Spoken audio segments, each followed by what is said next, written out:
السلام عليكم ورحمة الله وبركاته.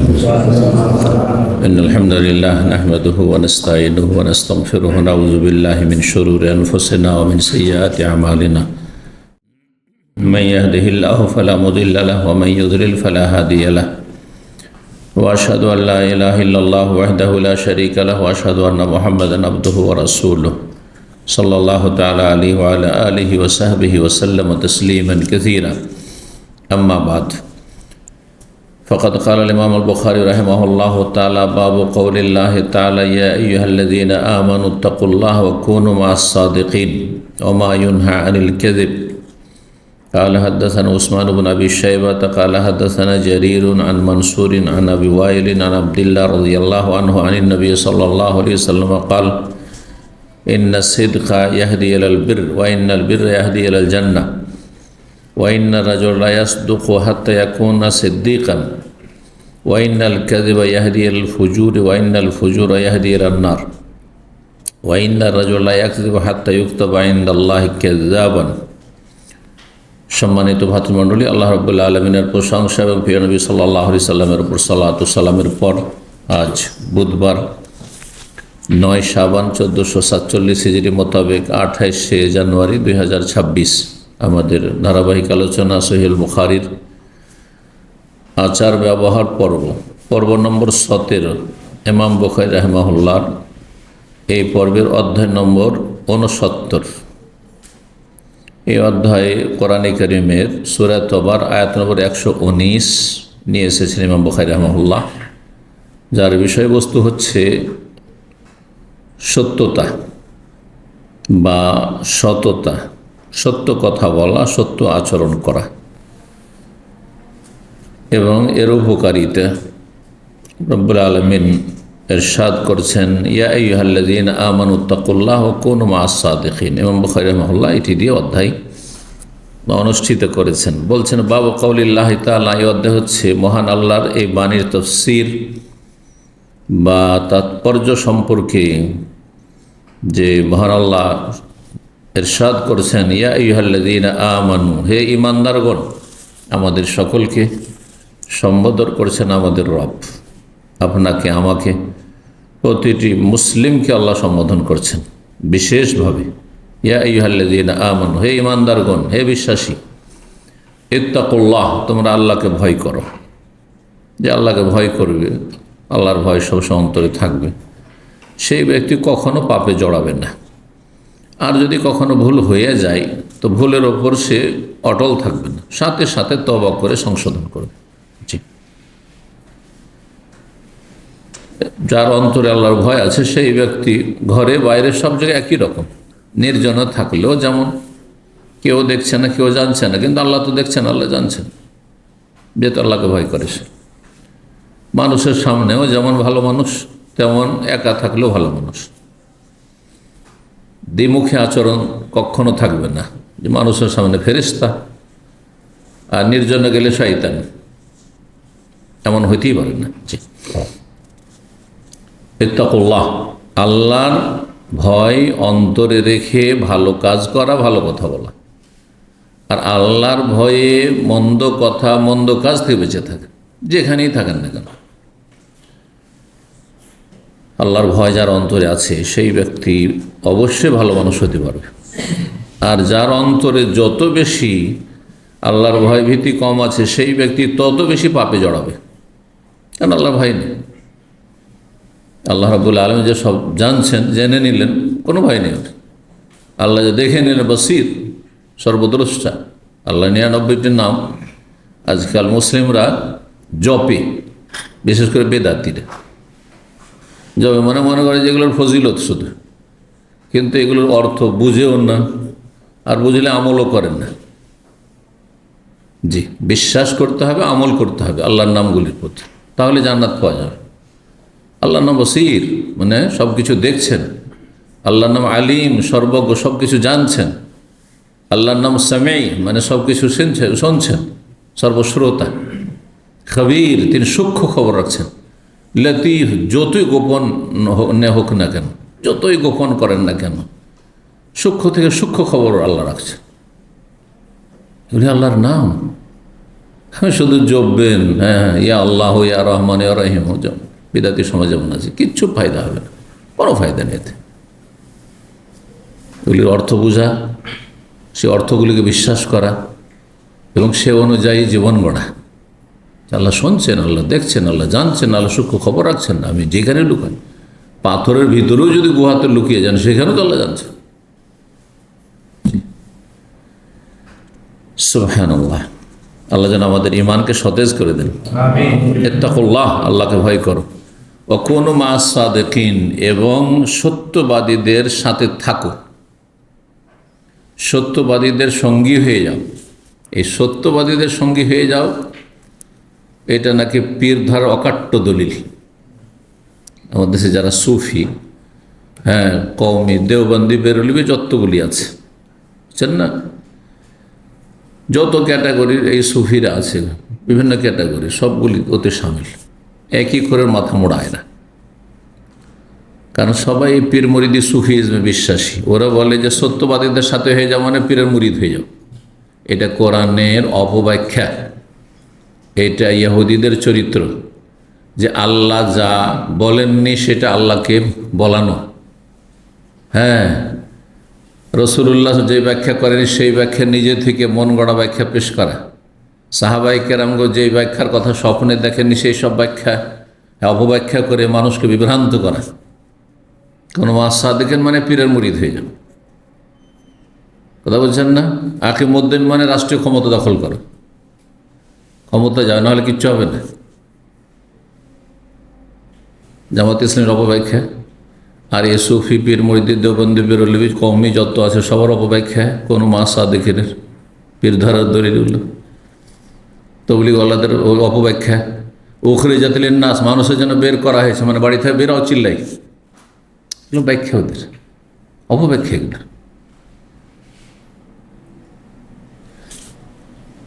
দেখেন, আল্লাহর কিতাবের বিকৃতি ঘটানো দুই রকম, শব্দের বিকৃতি আর অর্থের বিকৃতি। অর্থের বিকৃতিকে অপব্যাখ্যা বলা হয়। তো কোরআনে কারিমের শব্দকে তো বিকৃত করতে পারেনি, শব্দ রদবদল করতে পারেনি, কারণ আল্লাহ কোরআনের হেফাজতের দায়িত্ব নিয়েছেন, কিন্তু অর্থের বিকৃতি ঘটিয়েছে। আর কোরআনের আল্লাহর কিতাবের তাহরিফ করা, বিকৃতি ঘটানো, এটি ইহুদিদের চরিত্র। কোরআনে কারিমে আল্লাহ বয়ান করেছেন, ইউহাররিফুনাল কালিমা আন মাওয়াদিহি, তারা আল্লাহর বাণীকে আসল অর্থ থেকে অন্যদিকে ফিরিয়ে দেয়, তাহরিফ করে, অপব্যাখ্যা করে দেয়। তো এসব ব্যাখ্যা সাহাবায়ে কেরামগণ বুঝেননি, যে ব্যাখ্যা এরা করে থাকে। তো কোনো সাদেক মানে সত্যবাদীদের সাথে হয়ে যাও, মানে তুমিও সত্যবাদী হয়ে যাও, এবং যারা সত্যবাদী ভালো মানুষ তাদের সাথে উঠা বসা করো, তাদের সাথে চলাফেরা করো, তাদের সাথে আত্মীয়তা করো, তাদের সাথে বিয়ে শাদী দেওয়া নেওয়া করো, হ্যাঁ, তাদের সাথে রিলেশন রাখো, তাদের মজলিসে বসো, আর তাদের সাথে যোগাযোগ রাখো, তাদের নাম্বার মোবাইলে সেভ রাখো, এক এক করে তাদের বাড়িতে খাওয়া দাওয়া করো, তাদেরকে দাওয়াত দাও, সত্যবাদীদেরকে জীবনের প্রতিটি ক্ষেত্রে সামিল। যারা ভালো মানুষ সত্যবাদী, যারা মিথ্যুক নয়, এবং সবচেয়ে বড় মিথ্যাবাদী যে আল্লাহ সম্পর্কে মিথ্যা কথা বলে, যে আল্লাহ এটা বলেছেন। রসুল সম্পর্কে মিথ্যাবাদী, সে সবচেয়ে বড় মিথ্যুক, কারণ সেটা শরীয়ত বানিয়ে দিল। আল্লাহ রাব্বুল আলামিন কোরআন কারীম নাজিল করেননি ক্ষমতা দখলের জন্য। আল্লাহ রাব্বুল কোরআন নাজিল করেননি যে 40 দিনে চিল্লায় বেরোয়ার জন্য, কথা বুঝে গেছে, নাহলে সাহাবীরা চিল্লায় বেরোতেন। আল্লাহ রাব্বুল আলামিন কোরআন নাজিল করেননি, ওহী নাজিল করেননি পীর ধরার জন্য, যে পীর মুরিদি, কোন সাহাবী পীর ছিলেন আর কোন সাহাবীরা মুরিদ ছিলেন বলেন দেখি। তাহলে এই যে অপব্যাখ্যাগুলি, এগুলি হচ্ছে তাহরিফে মানবী। আরবিতে ভাষাটি শোনেন, তাহরিফ লফজি মানে শব্দের অপব্যাখ্যা, আর তাহরিফে মানবী মানে মানা থেকে অর্থের বিকৃতি। অর্থের বিকৃতি হচ্ছে অপব্যাখ্যা। তো কোরআনের অর্থের বিকৃতি ঘটিয়েছে যত বেদাতি রয়েছে, যত রকমের বেদাতি রয়েছে। আর ইহুদিরা শব্দেরও বিকৃতি ঘটিয়েছে তাওরাত ইনজিলে, আর অর্থেরও বিকৃতি ঘটিয়েছে। তো এটি হচ্ছে ইহুদিদের চরিত্র। এমন কিছুকে ধর্ম বলা যেটি ধর্ম নয়, পীর মুরিদ ধর্ম নয়, চিল্লার তরিকা ধর্ম নয়, ক্ষমতা তো আকিমুদ্দিন একামতের দিন মানে রাষ্ট্রীয় ক্ষমতা ধর্ম নয়। জি, সতর্ক সাবধান এসব বেদাতি ফিরকা থেকে। এই সমস্তগুলি বেদাতি। কারণ আমাদের দেশের মানুষরা যারা কিছুটা সহি আকীদায় চলে এসেছেন তারাও মনে করেন যে ওই আপনার মিলাদ করলে বেদাত হয়, নিয়ত পড়লে বেদাত হয়, কিন্তু একামতের দিন মানে রাষ্ট্রীয় ক্ষমতা অতি বেদাত হয় না। ওরা বেদাতি মনে করে না, কারণ আপনাদের মতো অনেক সরাফাদিনী করে নেই, তো মনে করেন যে না ঠিকই আছে, এরা বড় বেদাতি, কেন ইসলামেরই ভুল ব্যাখ্যা করেছে, উল্টে দিয়েছে ইসলামকে। কারণ ইসলাম হচ্ছে যে আপনি তৌহিদ প্রতিষ্ঠা করুন আপনার জীবনে, তৌহিদ ভিত্তিক ইসলাম পালন করুন, আল্লাহ আপনাকে নিয়ামত হিসেবে রাষ্ট্রীয় ক্ষমতা দেবেন। আর এর বলছে আগে রাষ্ট্রীয় ক্ষমতা নাও তখন ইসলাম পালন হবে, উল্টিয়ে দিয়েছে। কথা বুঝলেন না? উল্টো করে দিয়েছে। আপনি যদি কোনো একটা কাজ করেন আর সেখানে টার্গেট থাকে আমার দুনিয়ার ক্ষমতা, তার এটা দুনিয়া না দিন, না দুনিয়া না আখেরাত? রাষ্ট্রীয় ক্ষমতা এটা হচ্ছে দুনিয়া।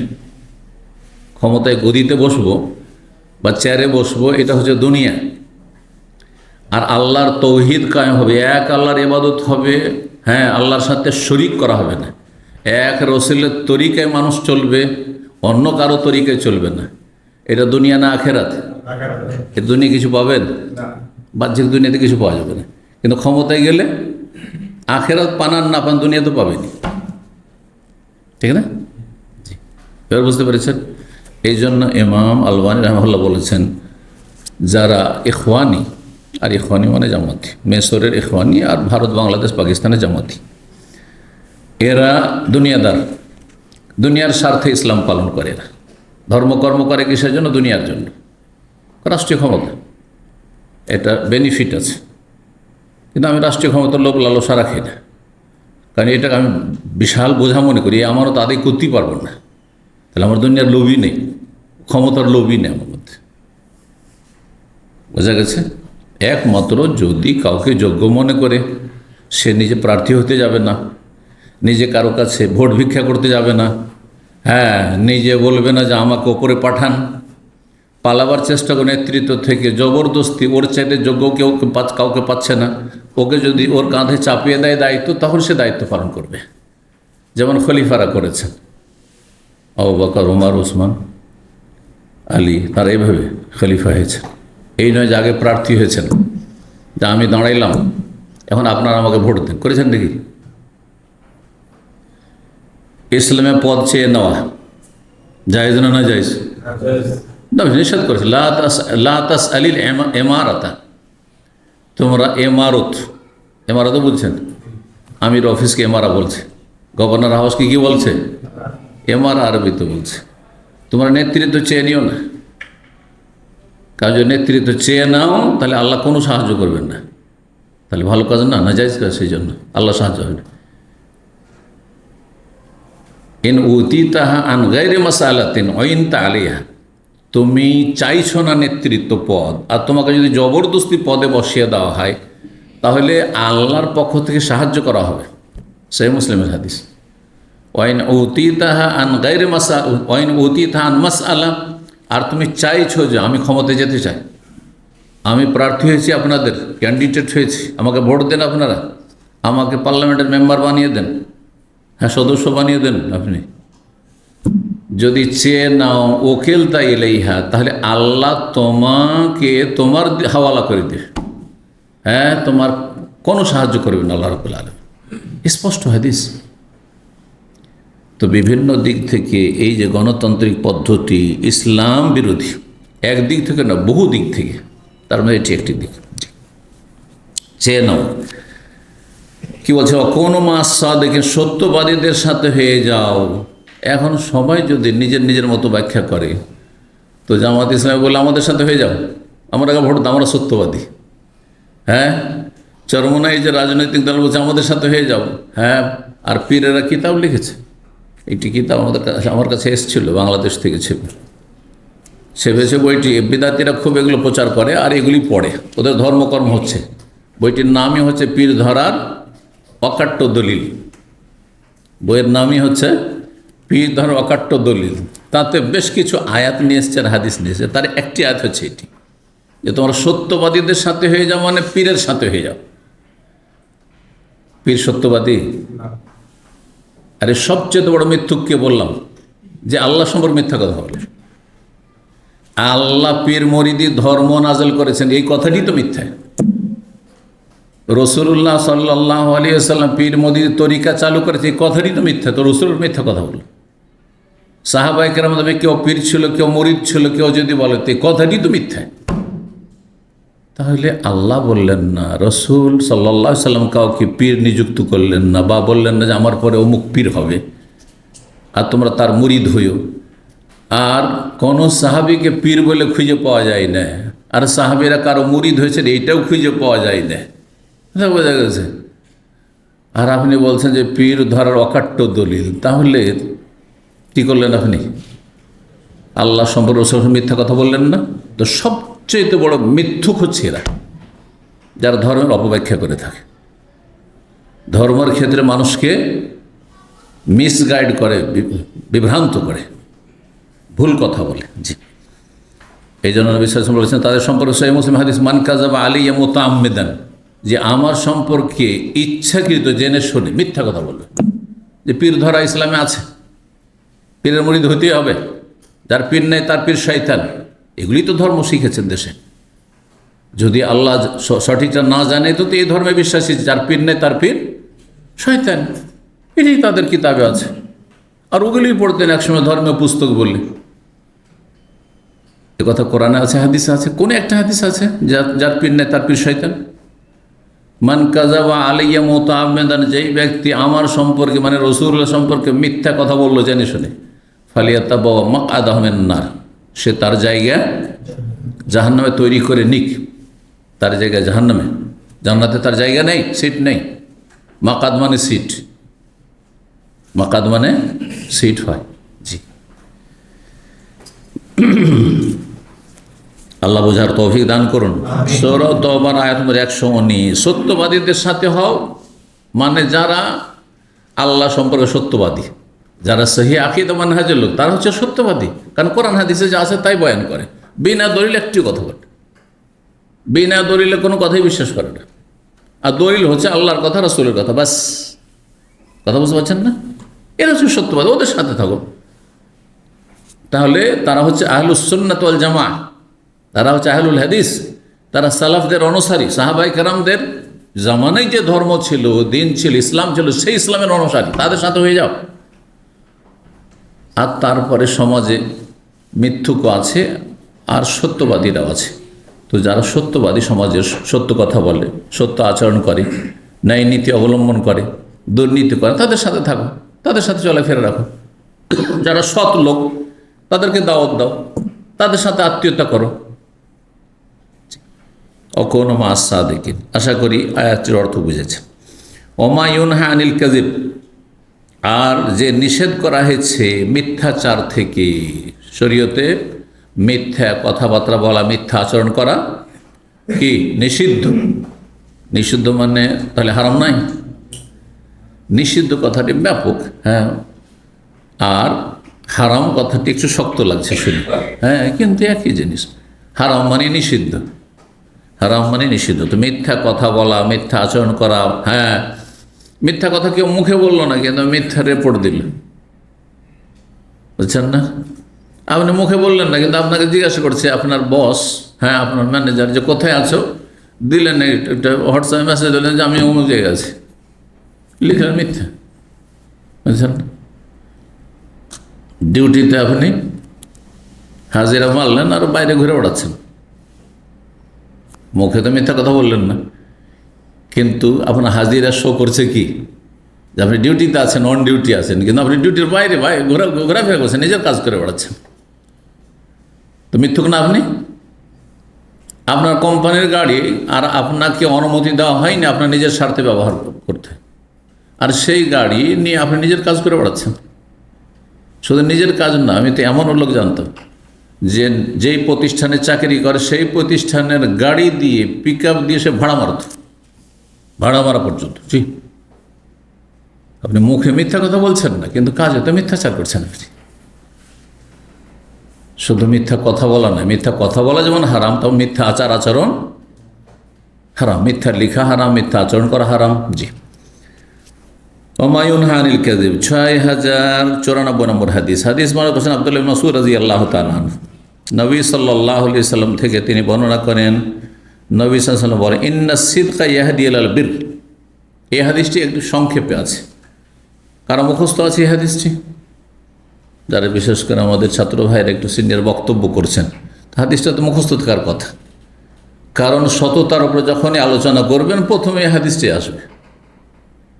হ্যাঁ, রিয়াজুস সালেহিন যখন খুলবেন, হ্যাঁ, সততার বেশ কিছু আয়াত, আর তারপরে তখন প্রথম হাদিসই এটি, আলাইকুম বিসসিদকি। হ্যাঁ, আলাইকুম দিয়ে শুরু হয়েছে, আলাইকুম বিসসিদকি ফাইন্নাস সিদকা ইয়াহদি ইলাল বির। এখানে আলাইকুম বিসসিদক এই বাক্যটি নেই।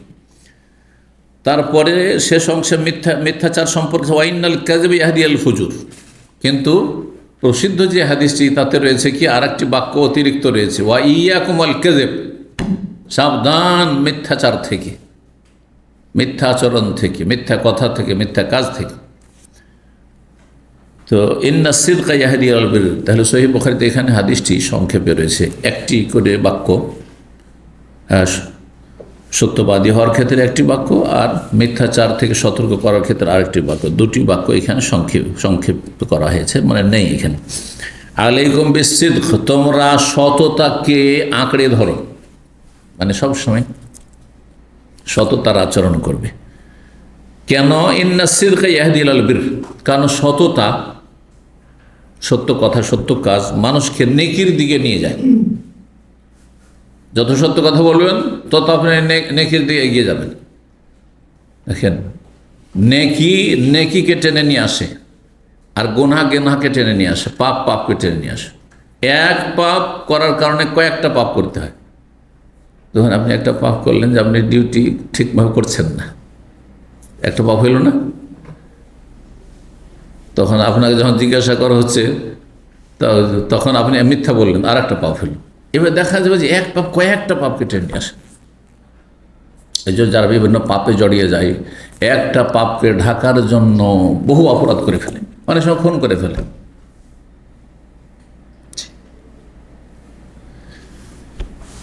ইন্না সিদকা ইয়াহদি ইলাল বির, নিশ্চয়ই সততা নিয়ে যায়। হাদা ইয়াহদি মানে রাস্তা দেখানো বা নিয়ে যাওয়া, গন্তব্যস্থানে পৌঁছানো। দুটি অর্থ হয়, হেদায়েতের দুটি অর্থ হয়। হেদায়েত মানে রাস্তা দেখানো হয়, পথ প্রদর্শন করা, আর হেদায়েত মানে হয় গন্তব্যস্থানে পৌঁছিয়ে দেওয়া, দুটোই অর্থ হয়। শুনেছেন এর আগে কোনোদিন? ইহদিনাস সিরাতাল মুস্তাকিম, আল্লাহ সহজ পথ দেখাও, মানে শুধু দেখিয়ে দিল, গন্তব্য স্থানে পৌঁছো আর না পৌঁছো, নাকি না? আপনি গন্তব্য স্থানে পৌঁছিতে চান, জান্নাত পর্যন্ত আল্লাহ পৌঁছে দাও, এটা হচ্ছে অর্থ। রাস্তা দেখানো দুই রকম হয়। একটু দুনিয়ার উদাহরণ দিয়ে বলি। এটা অপরিচিত লোক, দাম্মাম সম্পর্কে তার কোনো আইডিয়া নেই, বা এখান থেকে রিয়াজ বেরিয়ে যাবে, কোথাও যাবে, বা বাহরাইন যাবে, ওর রাস্তাঘাট আইডিয়া নেই। আমাদের তো মোটামুটি জানা আছে যে কোন দিক দিয়ে গেলে কোথায় চলে যাব, যারা এখানে আছেন অথবা ড্রাইভ করেন। তো সেই লোক আপনাকে জিজ্ঞেস করছে, তখন আপনি এখানের মসজিদের পাশে দাঁড়িয়ে বললেন যে এখান থেকে যাবেন, দুটো তিনটে সিগন্যালের পরে তারপরে ডান দিকে যাবেন, না হয় বাম দিকে যাবেন, আর এই করে তারপরে সোজা টান দেবেন, বলছেন না? অথচ এখানে দাঁড়িয়ে থাকলেন। এটার নাম কি? আরবিতে হেদায়েত মানে গাইড করা। হেদায়েত মানে গাইড করা। গাইড তো করলেন আপনি, কিন্তু শুধু রাস্তা দেখালেন, আর আরেকজন লোক সে দেখলো যে আমি তো ফ্রি আছি, হ্যাঁ, অথবা আমি আরও বেশি নেকি করব। এ লোকটিকে রাস্তা দেখিয়ে দেওয়া হইল, এতে সে আবার রাস্তা হারিয়ে দিতে পারে। আর আসলে এমনটা হয়, যখন এই জিপিএস ছিল না তখন কত যে রাস্তা হারিয়েছি। একবার খাবজি বক্তব্য করতে গিয়েছি, অথচ খাবজি একটা ছোট্ট শহর, একেবারে ছোট্ট শহর।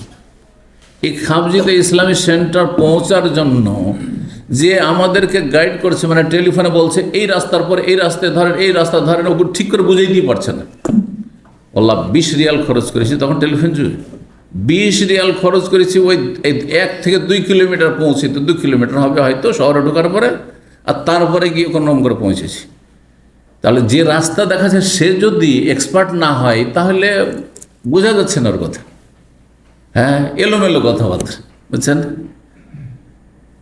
কিন্তু যদি আপনাকে এমনভাবে গাইড করে যে যখনই বললেন যে ভাই আমি এখান থেকে কোথায় যাব, রিয়াদ যাব, তো বলছে রিয়াদ যাবেন, সেন আমিও রিয়াদ যাব, হ্যাঁ ভালোই হইল, আর আমার রাস্তা চেনা আছে, আপনি কোনো চিন্তা করবেন না। গাড়িতে বসলো আর তারপর রিয়াদ কোথায় যাবে, বলছে বাথা যাবো, চলো বাথাতে নামিয়ে দিয়ে তারপর আমি বাসা যাবো, বাথাতে নামিয়ে দিয়ে তারপরে বাসা টান দিল, আর হারাবেন আপনি, আর রাস্তা হারাবেন। এটা হচ্ছে গন্তব্যস্থানে পৌঁছে দেওয়া। বললাম না যে হেদায়েতের দুটো অর্থ হয়।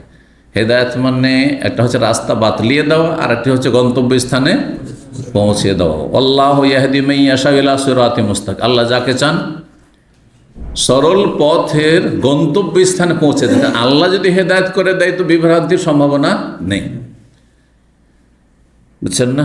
কিন্তু আমার হেদায়েত করা, আমি অনেক ভালো কথাই বললাম আপনাকে, কত না উপদেশ দিলাম, কিন্তু তারপরেও বিভ্রান্ত হয়ে গেলেন, কারণ আমার ক্ষমতা নেই যে আপনাকে গন্তব্যস্থানে পৌঁছে দেব।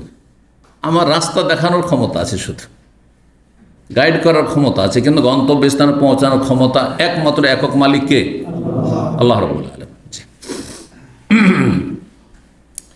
তো ইয়াহদি ইলাল বির মানে রাস্তা দেখায়, এ সততা রাস্তা দেখায় কিসের? নেকির রাস্তা দেখায়, মানে সত্য পথে থাকলে নেকি আর নেকি, একের পর এক আপনি ভালো পথে চলে, আরও আর প্রোগ্রেস হবে, উন্নতি হবে সততায়, নেকিতে নেকি বাড়তেই থাকবে। ওয়াইন্নাল বিররা, আর যখন আপনি নেক জীবনযাপন করবেন তো এই নেকি বা আপনার এই নেক জীবনযাপন কোথায় নিয়ে যাবে? ইয়াহদি ইলাল জান্নাহ, জান্নাতের রাস্তা দেখিয়ে দিবে বা জান্নাতে পৌঁছিয়ে দেবে। মানুষ যখন সৎ হয় তো জান্নাতে ইনশাআল্লাহ আল্লাহর রহমতে সুনিশ্চিত। জি। ওয়াইন্নার রাজুল লা ইয়াসদুকু, আর মানুষ সত্য কথা বলতে থাকে। দেখেন, সত্য কথা 2-4 দিন বললে হবে না, 2-4টা ক্ষেত্রে বললে হবে না, সার্বিক ক্ষেত্রে সততা লাগবে। মানুষ যখন নিয়মিত সততা অবলম্বন করে নিজের জীবনের প্রতিটি ক্ষেত্রে, আপনি স্ত্রীর সাথে সততা অবলম্বন করছেন, ছেলে মেয়েদের সাথে সত্য কথা বলছেন, আত্মীয় স্বজনদের সাথে সত্য কথা বলছেন, আপনি যেখানে যার সাথে চলছেন, মুসলিম অমুসলিমদের সাথেও আপনি সত্য কথা বলছেন।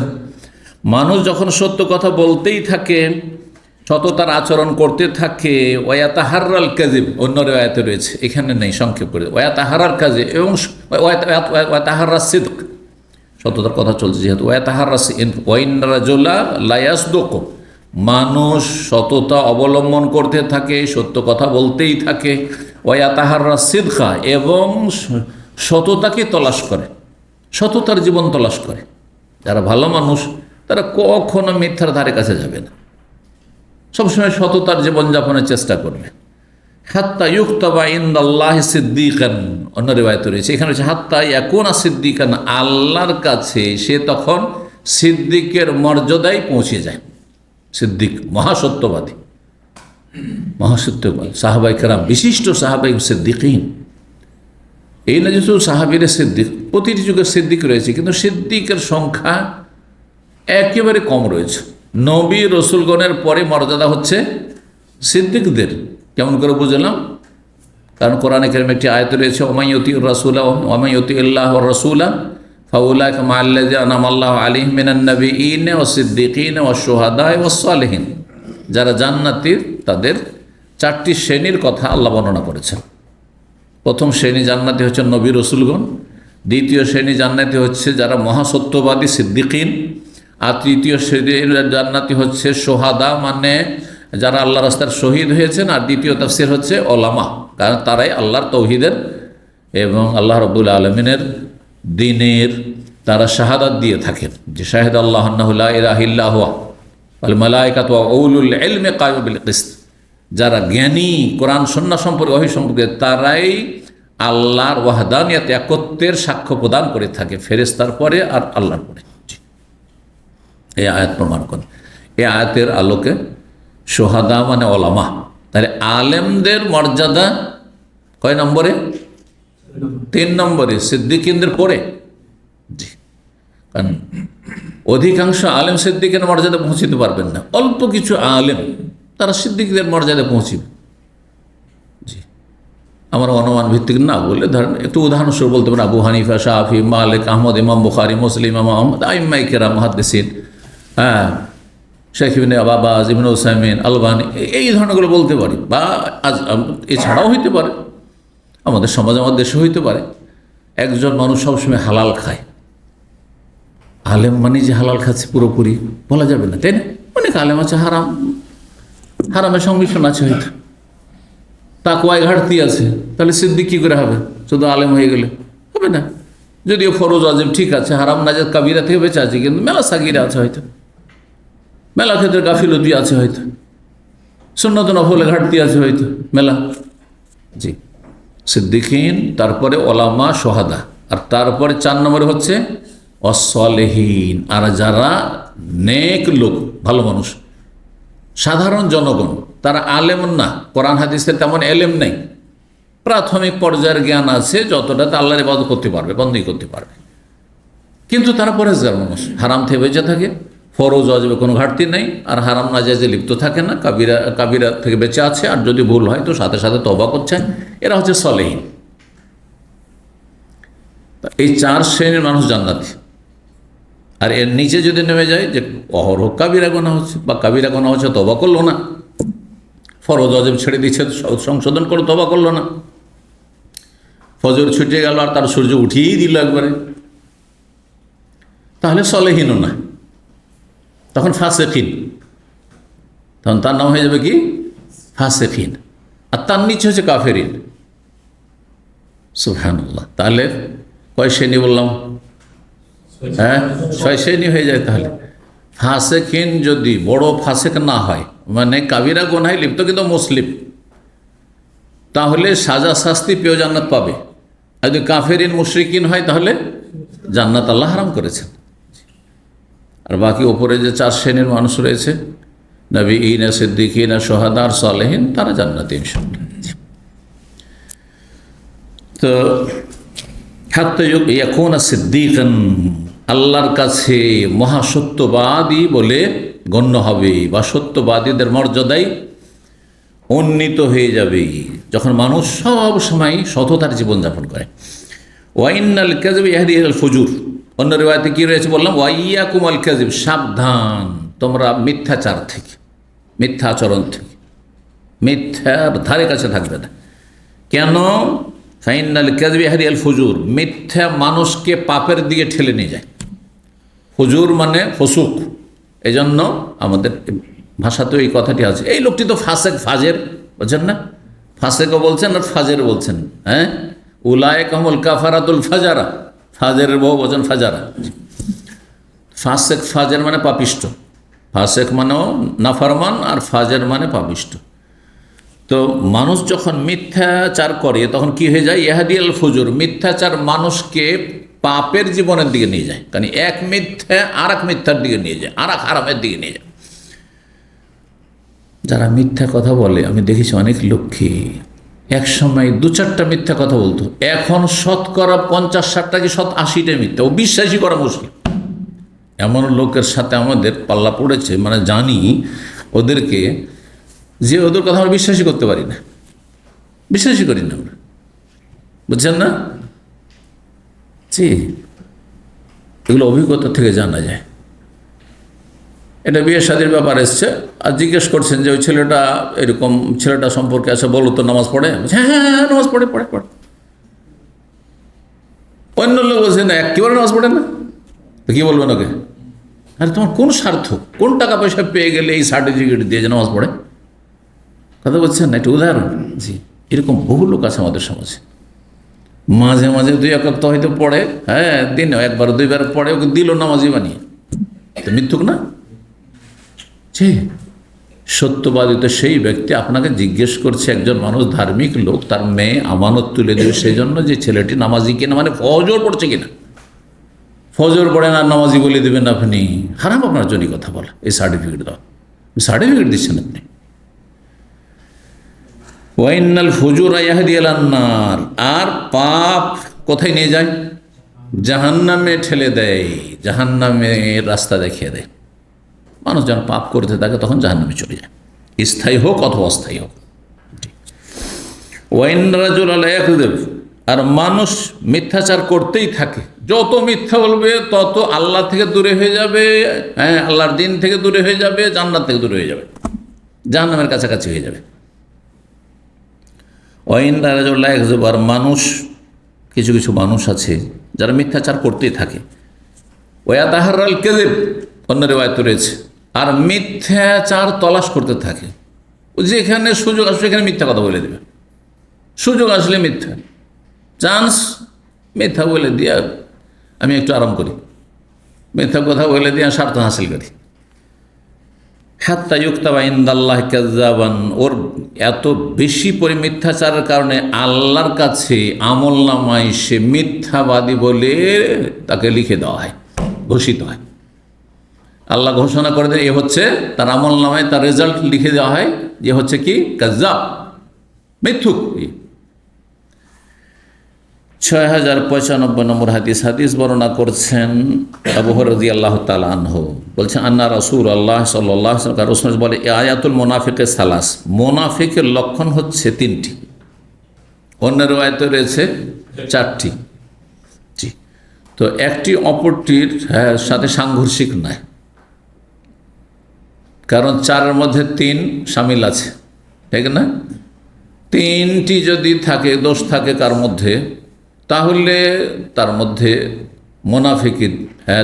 মোনাফিকি আপনার 4-এর মধ্যে 3 আছে, আর কার মধ্যে 4 থাকে তো ফুল আছে, ঠিক আছে?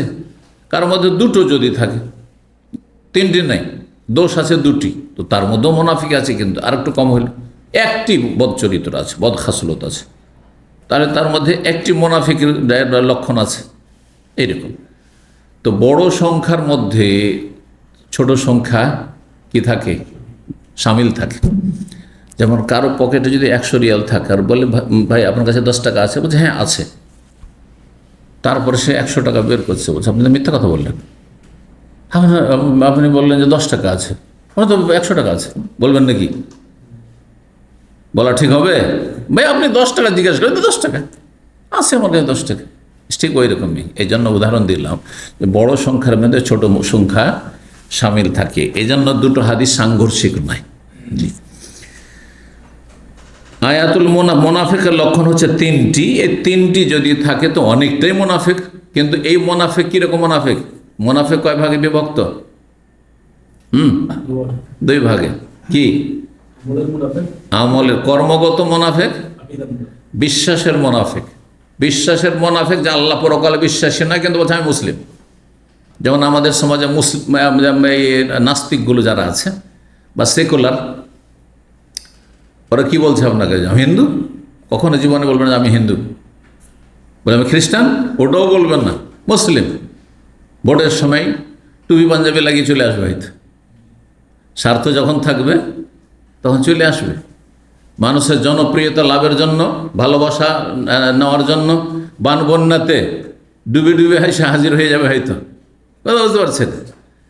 কিন্তু মাঝে মধ্যেই কুফরি কথা তাদের জবান দিয়ে বেরিয়ে যায়, আমরা শরিয়াতে বিশ্বাসী না।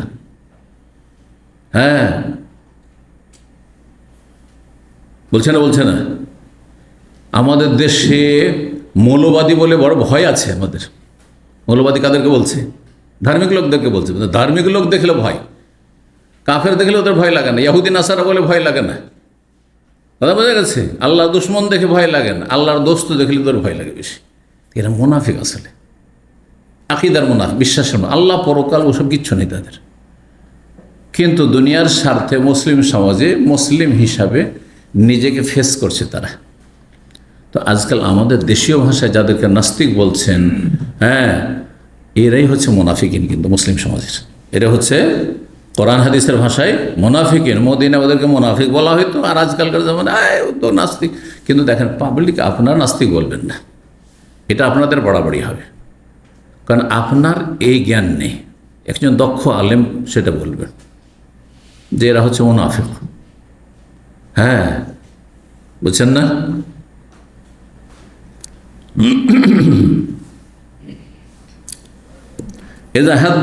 আর দ্বিতীয় হচ্ছে আমলের মুনাফিক, মানে আল্লাহ পরকাল সব বিশ্বাস আছে তাদের, 5 ওয়াক্ত সালাতও আছে, শিরক কুফরি করে না, হ্যাঁ, নাস্তিকতায় বিশ্বাসী নয়, ধর্ম নিরপেক্ষতায় বিশ্বাসী নয়, যে হিন্দু ধর্ম মুসলিম আর ইসলাম ধর্ম সমান, খ্রিস্টান ধর্ম, ইহুদি ধর্ম, বৌদ্ধ ধর্ম আর ইসলাম সবই সমান, এটা বলে তো কাফের, কোনো সন্দেহ নেই। ইসলাম একমাত্র আল্লাহর মনোনীত ধর্ম, কিন্তু কিছু আমল আচার আচরণে তার মুনাফিকের লক্ষণ পাওয়া যায়, বাকি ইসলামের সব ঠিক আছে। তারা হচ্ছে আমলগত মুনাফিক। যেমন এজাহাদ দাসা কাযাবা, কথা বললে মিথ্যা কথা বলে, 5 ওয়াক্ত নামাজও পড়ছে, রোজাও রাখছে, হজ যাকাতও করছে, ওমরাও করছে, আর এইদিকে মিথ্যা কথা বলছে। টাকা ধার চাওয়ার সময় বলল ভাই 1 সপ্তাহে দিয়ে দেবো, কিন্তু ভিতরে আছে যে 1 সপ্তাহ কেন, কত সপ্তাহ যে যাবে আর দেখা যাবে, টাকাটা নিয়ে তো নেই, মুনাফিক, আমলের মুনাফিক। ওয়াদা ওয়াদা আখলাফা, ওয়াদা করলে ওয়াদা খেলাফি করে। আমার কাছে এখানে একজন লোক 3 দিনের জন্য টাকা ধার নিয়েছিল, আজকে 15-20 বছর আগে, মাত্র 3 দিন, বৃহস্পতিবার অথবা বুধবারে টাকাটা ধার নিচ্ছে, আর তা বলছে শনিবারে দিয়ে দেবো। তারপর 5 বছর পরে টাকাটা দিয়েছে, তাও কিভাবে, সোজা আঙ্গুলে না, বুঝতে পারছেন না? এখান থেকে হিজরত করে আলহাসা চলে গেছে। এরকম চরিত্রের মানুষ আমাদের মুসলিম সমাজে আছে, আস্তাগফিরুল্লাহ। তাও আমার সাথে তো আপনাদের সাথে কি না করতে পারে, আলহাসা চলে গেছে, প্রায় 3-4 বছর হয়ে গেছে, টেলিফোনও বদলে ফেলেছে। তো তারপর একদিন আলহাসা থেকে একজন দায়ী ছিলেন, ওখানে চলে গেছেন দেশে অনেক, তো উনি আসছেন এখানে। তো গল্পতে গল্প বললাম যে আপনার ওইখানে লেডিজ মার্কেটে একটা ছেলে আছে এরকম, আমার কাছ থেকে 4-5 বছর ছিল টাকাটা নিয়ে গেছে। তাই নাকি, আপনার টাকা নিয়ে গেছে? আচ্ছা ঠিক আছে, দেখছি। বললে আমি ইসলামী সেন্টারের গাড়িতে যাব, গাড়ি নিয়ে যাব, আর যাওয়ার পর একটা ওয়ার্নিং দিয়ে আসবো যে টাকা ইসলামী সেন্টারে পৌঁছে যাবে, আর না হলে তোমার খবর আছে, পুলিশ দিয়ে উঠিয়ে নিয়ে যাবো। একদিন গিয়ে বলে চলেছে, পরের দিন টাকা তাকে ইসলামী সেন্টার দিয়ে গেছে 5 বছর পরে। এটা সবচাইতে মানে মানে মানে আজব ঘটনা আর কি। তারপরে সাথে সাথে ওই শেখ ফোন দিচ্ছে যে শেখ আপনার টাকা আমার কাছে মজুদ আছে, কীভাবে পাঠাবো? বললাম যে 5 বছর যখন ওর কাছে থেকেছে, 5 বছর আপনার কাছে থাক, সমস্যা নেই, থাক, সমস্যা নেই, থাক 5 বছর, সমস্যা নেই। যে কেউ আসবে তখন আমি বলবো, অথবা কেউ আসলে বিশ্বস্ত ব্যক্তি তার হাতে দিয়ে পাঠিয়ে দেয়। তারপরে মনে হয় 15 দিন 20 দিনের মধ্যে টাকাটা আমার কাছে পৌঁছেছে। আর এক লোক আমার কাছে টাকা ধার নিয়েছে, সে টাকা ধার নিয়ে ঘুরে বেড়ায়, কিন্তু টাকা দেয় না। চিন্তা করছি 500টা রিয়াল চাইবো, এত ছোট লোক তো আমি না যে 2-4-500টা রিয়াল চাইবো, অথচ 2005 অথবা 8-এর ঘটনা।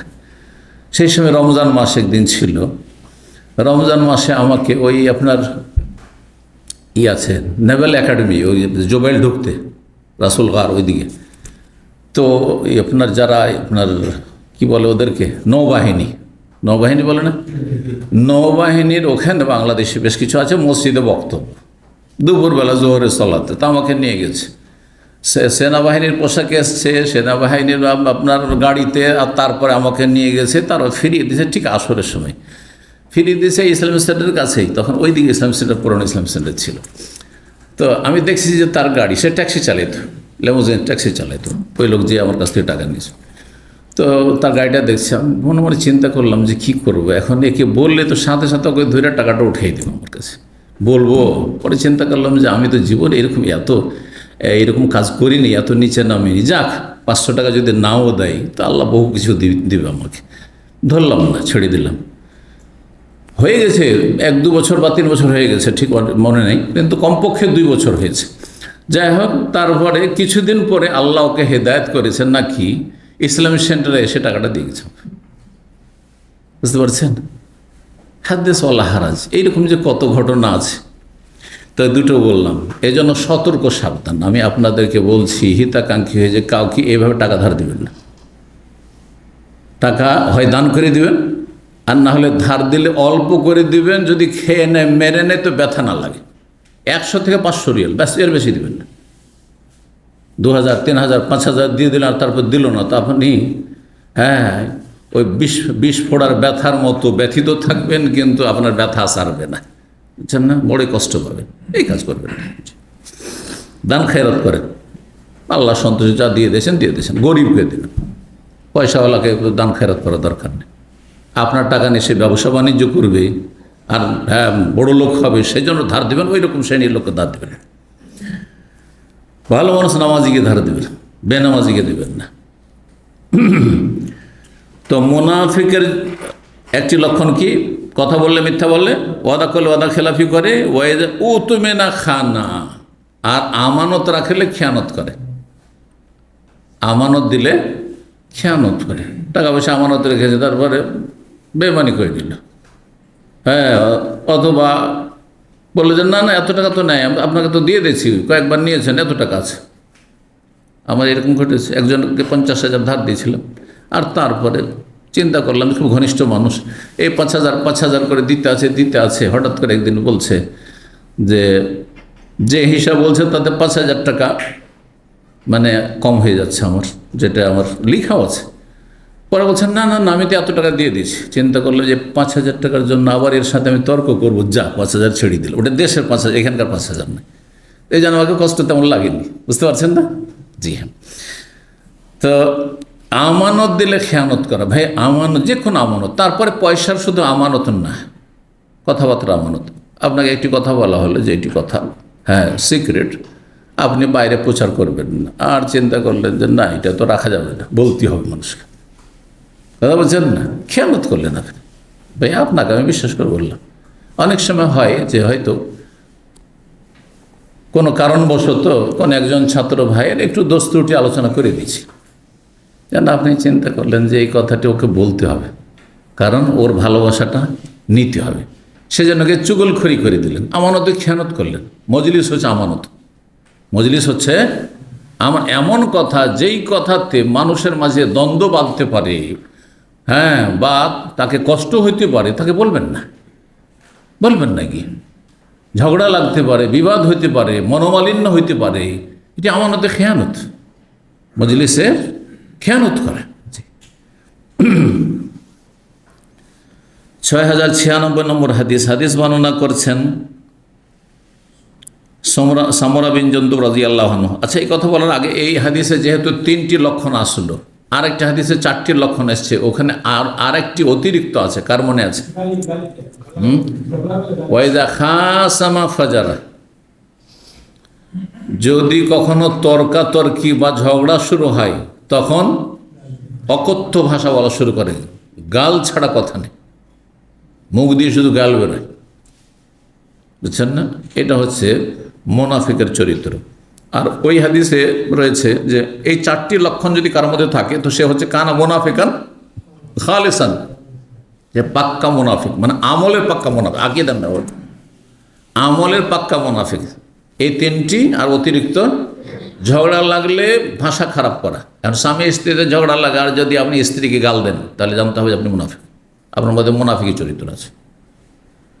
আপনার স্ত্রীর মুখ খুব খারাপ, একটু শাসন করলে আর তর্ক, একটু ঝগড়া, স্বামী স্ত্রীতে যদি কথা কাটাকাটি হয়, তো নোংরা ভাষায় গাল দিতে শুরু করে, তাহলে জানতে হবে যে মুনাফিকি চরিত্র আছে, মুনাফিকি আছে।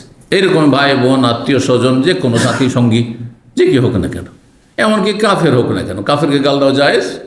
উঠি জায়েজ না, আল্লাহ নিষেধ করেছেন। কাফেরদের দেবদেবীকে আল্লাহ গাল দিতে নিষেধ করেছেন কোরআনে কারীম, ওয়ালা তাসুব্বুল্লাযীনা ইয়াদউনা মিন দুনিল্লাহ। জি, কোনো অমুসলিমকে গাল দেওয়া জায়েজ নাই, অমুসলিমদের দেবদেবীকে গাল দেওয়া জায়েজ নাই। জি, আল্লাহ নিষেধ করেছেন, কারণ তোমরা বাতিলকে গাল দেবে আর তারা হককে, আল্লাহকে গাল দেবে, তখন রিয়াকশনে, তো তোমার কারণে আল্লাহ গাল খেল। জি,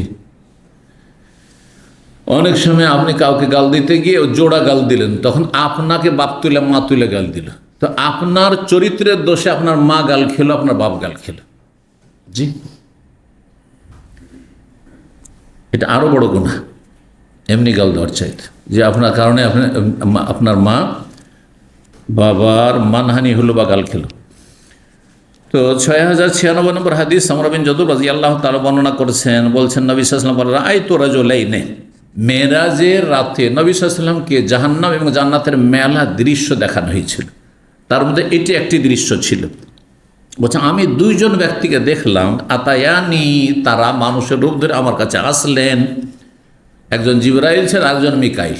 দুই ফেরেশতা মানুষের রূপ ধরে এসেছেন, বা স্বপ্নে দেখেছেন, স্বপ্ন হইতে পারে, কিন্তু মেরাজের কথা ভাষ্যকার মনে বলেছেন। মেরাজের ঘটনা তো দেখেছেন, গায়বী দৃশ্য, আর স্বপ্নে বহুবার নবী সাল্লাল্লাহু আলাইহি ওয়াসাল্লামকে দেখানো হয়েছে জান্নাত জাহান্নাম, জান্নাত জাহান্নামের, জান্নাতের মেলা নিয়ামত, জাহান্নামের মেলা শাস্তির দৃশ্য, হ্যাঁ, বিভিন্ন পাপের কারণে এগুলো দেখানো হয়েছে। তো একটি পাপের কারণে জাহান্নামের শাস্তি হচ্ছে, এই দৃশ্য দেখিয়ে বলছেন এই দুই ফেরেশতা, কি বললেন, আল্লাযী রাআইতাহু, আপনি যে কিছুক্ষণ আগে দেখলেন যে ইয়শাক্কু সিদকুহু, একজন মানুষের গাল বা খুব সূক্ষ্ম গাল তো খাদ্দুন বলা হয়, আর সিদকুন শব্দটি এসছে, এটা হচ্ছে আপনার কষা, জানি না আপনারা কী বলেন এই সাইডটা, এইটা কি বলেন, হ্যাঁ এর নাম, হ্যাঁ গালেরই একটা অংশ, গালেরই অংশ। তো তার গালকে কি করা হচ্ছে, ফেড়ে দেওয়া হচ্ছে, লোহা দিয়ে, বাঁকা লোহা দিয়ে ফাড়া হচ্ছে এই লোককে, আর বারবার করে শাস্তি দেওয়া হচ্ছে। আবার যখন পুরো এখান থেকে ফেড়ে করে চিরে এইখানে পৌঁছে দেওয়া হচ্ছে, তারপর আবার যখন শুরু করে তার আগে আবার ঠিক হয়ে গেছে, আবার এটা করা হচ্ছে, এটা করতে, এটা ফাড়তে ফাড়তে এখানে আবার এটা ঠিক হয়ে যাচ্ছে, এই শাস্তি চলতি আছে। আল্লাহু আকবার। এই লোকের অপরাধ কিছু, ফাকাজ্জাবুন, সব মিথ্যাবাদী ছিল, মিথ্যা কথা বলতে, যখন তখন মিথ্যা কথা বলে, স্ত্রীকে মিথ্যা বলে, স্বামীকে মিথ্যা কথা বলে, ছেলে মেয়েকে মিথ্যা কথা বলে, বাপ মাকে মিথ্যা কথা বলে, আত্মীয় স্বজনদের সাথে মিথ্যা কথা বলে, ডিউটির জায়গাতে ফাঁকিবাজি করে মিথ্যা কথা বলে, যাদের মিথ্যা কথা বলা স্বভাবই বেশিরভাগই মিথ্যা কথা বলে, এ হচ্ছে মিথ্যুক। ইয়াকযিবু বিল কাযিবা, সে মিথ্যা কথা বলতো। মিথ্যা কথা বলা আজকাল সোশ্যাল মিডিয়ার যুগে আরও বেশি হয়েছে, গুজব রটানো। এমন একটা কথা খালি দেখলেন আর শেয়ার করে দিলেন, দেখলেন লাইক দিয়ে দিলেন, আপনি আর মিথ্যা প্রচার করলেন। আপনার এই শেয়ার করার কারণে আপনার ফ্রেন্ড লিস্টে যত ছিল আর ফ্রেন্ডের ফ্রেন্ড ছিল সবার কাছে পৌঁছে গেল 1 সেকেন্ডের মধ্যে। এইরকম লোকের শাস্তি, বিশেষ করে যারা একটি কথা হয়তো এখানে চলছিল, নিয়ে গিয়ে সিকো মার্কেটে হাজার হাজার লোক, হাজার ওখানে গিয়ে গল্প করছে, সবাই তার কাছ থেকে শুনলো, আর বিভিন্ন এলাকা থেকে এসেছিল, গোটা দাম্মামে কথাটি পৌঁছে গেল, অথচ কথাটি মিথ্যা, গুজব ছিল, রটনা যেটাকে বলা হয়। এদের শাস্তি বলছে ফাকাজ্জাবুন, এ মিথ্যুক এমন ছিল, ইয়াকযিবু বিল কাযিবা, কোনো একটি মিথ্যা কথা বলতো, তুহমাল আনহু, যেটি তার থেকে অন্যরা কি করতো, রটাতো, নিয়ে যেত। একজন আরেকজনের কাছ থেকে শুনে রটাতে শুরু করলো, এমনভাবে রটতে শুরু করলো, রটনা হইল হাত্তা তাবলুগাল আফাক, যে দুনিয়ার কোণে কোণে ছড়িয়ে পড়লো। ওই একটি মিথ্যা কথা মানুষের মুখে মুখে দুনিয়ার কোণে কোণে, আফাক মানে দুনিয়ার চারপাশে, দিগন্ত, দুনিয়ার কোণে কোণে পৌঁছে গেল। ফায়ুসনাউ বিহি ইয়াউমাল কিয়ামা, তাকে এইভাবে কিয়ামত পর্যন্ত শাস্তি দেওয়া হবে, তারপরে জান্নাত না হয় জাহান্নাম। যতদিন জান্নাত জাহান্নাম ফয়সালা হয়নি ততদিন এই শাস্তি কবরের জীবনে, মানে বারজাখী জীবনে, আত্মার জগতে, সিজ্জিনে চলতেই থাকবে। 70 নম্বর অধ্যায় বলছেন বাবুল হাদিস সালিহ, এই অধ্যায় হচ্ছে উত্তম আদর্শ সম্পর্কে বা উত্তম চরিত্র সম্পর্কে। 6097 নম্বর হাদিস বর্ণনা করছেন ইমাম আমাশ, যার নাম ছিল সুলাইমান ইবনে মেহরান। তিনি বলছেন সামিআতু শাকিকান, আমি শাকিক নামক তাবেঈ থেকে শুনেছি। তিনি বলছেন সামিআতু হুযায়ফা, আমি সাহাবী হুযায়ফা রাদিয়াল্লাহু তাআলা আনহু থেকে শুনেছি। ইয়াকুলু, তিনি বলেন, ইন্না আশবাহান নাসে দাল্লান ওয়া সামতান ওয়া হাদিয়ান বিরাসূলিল্লাহ সাল্লাল্লাহু আলাইহি ওয়াসাল্লাম লাবনু উম্মে আবদিন, নিঃসন্দেহে রাসূলুল্লাহ সাল্লাল্লাহু আলাইহি ওয়াসাল্লামের সাথে সদৃশ্য ছিল, দাল্লান মানে চালচলনে, ওয়াসামতান আচার আচরণে, ওয়াহাদিয়ান এবং আদর্শে চলাফেরাতে, কে, লাবনু উম্মে আবদের সন্তান, উম্মে আবদের ছেলে। উম্মে আবদের ছেলে কে? আব্দুল্লাহ বিন মাসউদ রাদিয়াল্লাহু তাআলা। আবদুল্লাহর বাপের নাম ছিল মাসউদ, যে প্রখ্যাত সাহাবী মাসউদ রাদিয়াল্লাহু তাআলা আনহু, আর তার মাকে বলা হয়তো উম্মে আব্দ। তো এখানে মায়ের সাথে সম্পৃক্ত করা হয়েছে। উম্মে আব্দের ছেলে অর্থাৎ আব্দুল মাসউদ রাদিয়াল্লাহু তাআলা আনহু যখন চলাফেরা করতেন, তা হাঁটা চলাতে মনে হতো যে নবী সাল্লাল্লাহু আলাইহি ওয়াসাল্লামের মতো, পেছন থেকে দেখলে মানে মিল থাকে না, একজন আরেকজনের সাথে মিল থাকে, বিশেষ করে বাপ ছেলে, মা ছেলে, মেয়ে, এগুলোর মধ্যে মিল থাকে কিন্তু, হ্যাঁ মিল থাকে। বা অনেক সময় বাপের সাথে না, কিন্তু নানার সাথে মিল আছে, দাদার সাথে আছে, চাচার সাথে মিল আছে, থাকে। জি, বিভিন্ন দিকে টান দেয়। তো নবী সাল্লাল্লাহু আলাইহি ওয়াসাল্লামের নিকটাত্মীয় না, কিন্তু আব্দুল মাসউদের চলাফেরা, আচার আচরণ, কথাবার্তায় খুব সদৃশ্য ছিল কার সাথে? বেরাসূলিল্লাহ, রাসূলুল্লাহর সাথে। কার? ইবনে উম্মে আব্দের, আব্দুল মাসউদের। মিনহিনা ইয়াখরুজু মিন বাইতিহি, যখন বাড়ি থেকে বের হতেন ইবনে মাসউদ, তখন থেকে আমরা দেখতাম ইলা ইয়ারজা ইলাইহি, যতক্ষণ বাড়ি না ফিরেছে এমনটাই দেখতাম। আর পেছন থেকে দেখলে মনে হচ্ছে নবী সাল্লাল্লাহু আলাইহি ওয়াসাল্লামের মতো চলাফেরা, আচার আচরণ, চলাফেরা, চাল চলন সব ওইরকম ছিল। বাকি বাড়িতে এসে কেমন থাকতো সেটা জানি না। বাড়িতে নবী সাল্লাল্লাহু আলাইহি ওয়াসাল্লামের জীবন হয়তো আলাদা, আর ইবনে মাসউদের জীবন আলাদা, নিঃসন্দেহে পার্থক্য তো অবশ্যই আছে। লা নাদরি, আমরা জানি না, মা ইয়াসনাউ ফি আহলিহি, তিনি পরিবারের সাথে কেমনটা করেন, এজা খালা, যখন পরিবারের সাথে একাকী হন। জি, খালা থেকে খালি, খালি শব্দটি কিন্তু বাংলাতেও আছে, আরবি, তাহলে খালি শব্দটি কিন্তু আরবি শব্দ, খালি আছে, সিট খালি আছে বলছেন না, শব্দটি কিন্তু আরবি। জি, অনেক আরবি ভাষা আমাদের ভাষাতে বা বিভিন্ন ভাষাতে ঢুকে আছে, এক ভাষা আরেক ভাষার মধ্যে ঢুকে পড়ে। ৭১ নম্বর অধ্যায় আরেকটি হাদিস আছে, তাই না?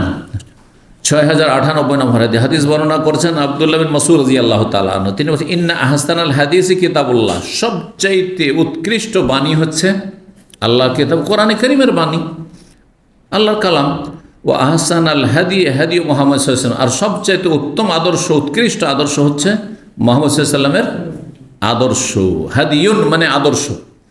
অনুবাদক, বাংলা অনুবাদক দেখলাম যে হাদিয়ুন না পড়ে হোদা পড়েছে। হ্যাঁ, তো হোদা পড়লে হোদা মানে হেদায়েত হয়, হোদাল লিল মুত্তাকিন, ঠিক না? সূরা বাকারার প্রথম দিকে কি রয়েছে? যালিকাল কিতাবু লা রাইবা ফি, এই কিতাবে কোনো সন্দেহ, হোদান লিল মুত্তাকিন, মানে আল্লাহ ভীরুদের জন্য দিক নির্দেশনা দানকারী। তো আহসানুল হোদা পড়ে নিয়ে সে অনুবাদ করেছে যে পথ প্রদর্শক। আহসানুল হাদি হাদি মুহাম্মদ, আহসানুল হোদা হোদা মোহাম্মদ সাল্লাল্লাহু আলাইহি ওয়াসাল্লাম, মোহাম্মদ সাল্লাল্লাহু আলাইহি ওয়াসাল্লামের হেদায়েত মানে দিক নির্দেশনা হচ্ছে সবচাইতে উত্তম দিক নির্দেশনা, কিন্তু এর চাইতে বেশি সূক্ষ্ম আর প্রসিদ্ধ অর্থ আগেরটি, যে হাদিয়ুন পড়বেন, আর হাদিয়ুন মানে হচ্ছে আদর্শ। ৭১ নম্বর অধ্যায় হচ্ছে বাবুস সাবরে ফিল আযা, এই অধ্যায় হচ্ছে কষ্টে ধৈর্য ধারণ করা। কেউ যদি কষ্ট দেয় তো সাথে সাথে রিয়্যাক্ট করতে হবে, প্রতিক্রিয়া দেখাইতে হবে। আর সে কষ্ট দিয়েছে, আমি কেন ছাড়বো তাকে? হ্যাঁ, না, ধৈর্য ধারণ করতে হবে। এটা হচ্ছে ইসলামের শিক্ষা। ওয়াকাউলিল্লাহি তাআলা, মহান আল্লাহর বাণী, ইন্নামা ইউওয়াফাস সাবিরুনা আজরাহুম বিগাইরি হিসাব, নিঃসন্দেহে যারা ধৈর্যশীল তাদেরকে পরিপূর্ণ প্রতিদান দেওয়া হবে বেহিসাব। বিগাইরি হিসাব মানে বেহিসাব, বিনা হিসাবে। তাহলে ধৈর্যের নেকি হচ্ছে বেহিসাব, আর রোজা হচ্ছে, সিয়াম হচ্ছে ধৈর্য ধারণ। খিদা লেগেছে তবু খাচ্ছেন না, পিপাসা লেগেছে তাও পিপাসা দূর করছেন না, আপনি পানি পান করছেন না। তারপরে যুবক মানুষ, স্ত্রী একবারে সাজগোজ করে আছে, তারপরে তার কাছে যাচ্ছেন না। প্রবাসী, দেশে গিয়েছেন, দিনের বেলা পৌঁছেছেন, সকালবেলা পৌঁছেছেন, সারাদিন ওই স্ত্রী ছেড়ে থাকা, নতুন বিয়ে করেছি, যেমন তেমন ধৈর্যের বিষয়। এই জন্য সিয়ামের মাসকে, রমজান মাসকে হাদিস কি ওয়াহুয়া শাহরুস সবরি, সবরের মাস, ধৈর্যের মাস। এই জন্য রোজার বদলা বেহিসাব দেওয়া হবে। ফেরেশতারাকে আল্লাহ লিখতে দেননি, নিজে স্বয়ং আল্লাহ দেবেন। আল্লাহ যখন স্বয়ং রোজার নেকি দেবেন, সিয়ামের নেকি দেবেন, তো বেহিসাব দেবেন, বিনা হিসাবে দেবেন, অফুরন্ত দেবেন। তাহলে রোজা হচ্ছে একটি ধৈর্য, আর ধৈর্য বহু রকমের ধৈর্য রয়েছে। বাপ মা জুলুম করছে, বাবা বিচার করছে, ধৈর্য ধারণ করা। ছেলে মেয়েরা খারাপ ব্যবহার করছে, ধৈর্য ধারণ করা। স্ত্রী খারাপ আচরণ করছে, ধৈর্য ধারণ করা। স্বামী খারাপ আচরণ করছে, ধৈর্য ধারণ করা। ভাই বেরাদর, আত্মীয় স্বজন, রুমমেট, কোম্পানির লোক, বস, মুদির, ম্যানেজার জুলম অত্যাচার করছে, ধৈর্য ধারণ করা। বহু ক্ষেত্রে অমুসলিম জুলম অত্যাচার করছে কাফের, মুসলিমদের ধৈর্য ধারণ করা, বোঝা গেছে না? বালা মুসিবতে ধৈর্য ধারণ করা, অসুখ বিসুখে ধৈর্য ধারণ করা, অধৈর্য না হওয়া ইত্যাদি। আর্থিক সংকট, চাকরি নেই, কাজ নেই, কর্ম নেই, পয়সা নেই, ধৈর্য ধারণ করা, কত ক্ষেত্র রয়েছে ধৈর্য ধারণ। তারপরে ধৈর্য সবর হচ্ছে 3 প্রকারের। তো যারা সবর করবে, এই 3 প্রকারের সবর যাদের মধ্যে থাকবে তাদেরকে আল্লাহ বেহিসাব অফুরন্ত নেকি দেবেন। ইন্নামা ইউওয়াফাস সাবিরুনা আজরাহুম বিগাইরি হিসাব, সূরা জুমারের আয়াত নম্বর 10, কোরআন কথা। নিঃসন্দেহে ধৈর্যশীলদেরকে পরিপূর্ণ মাত্রায় প্রতিদান দেওয়া হবে, নেকি দেওয়া হবে বিনা হিসাবে, অফুরন্ত। আল্লাহু আকবার।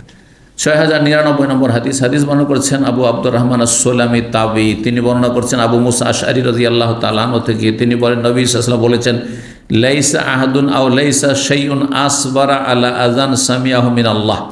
কোনো ব্যক্তি বা কোনো বস্তু কষ্টের ওপর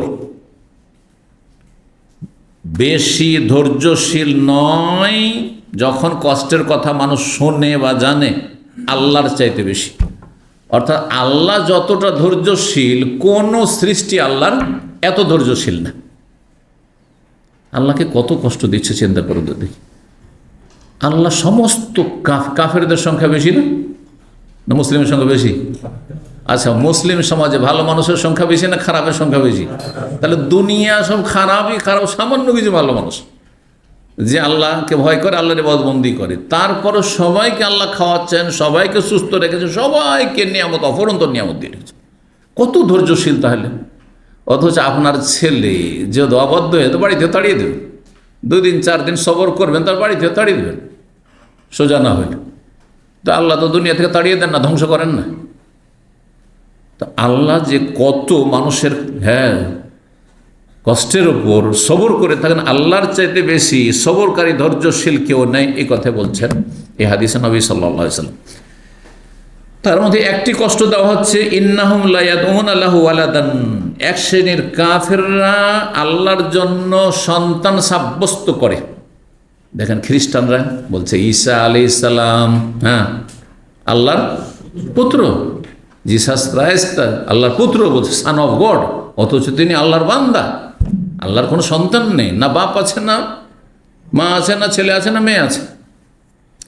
মক্কার কাফেররা বলতো যে ফেরেশতারা হচ্ছে আল্লাহর কন্যা, আল্লাহর মেয়ে, নাউজুবিল্লাহ। ইহুদিদের বিশ্বাস যে ওজায়ের হচ্ছে আল্লাহর পুত্র। জি। তারপরে বেদাতীরা বলছেন নবী আল্লাহর নূর। একই কষ্ট দিচ্ছে, নবীকে আল্লাহর নূর করে বেদাতীরা কষ্ট দিচ্ছে আল্লাহকে।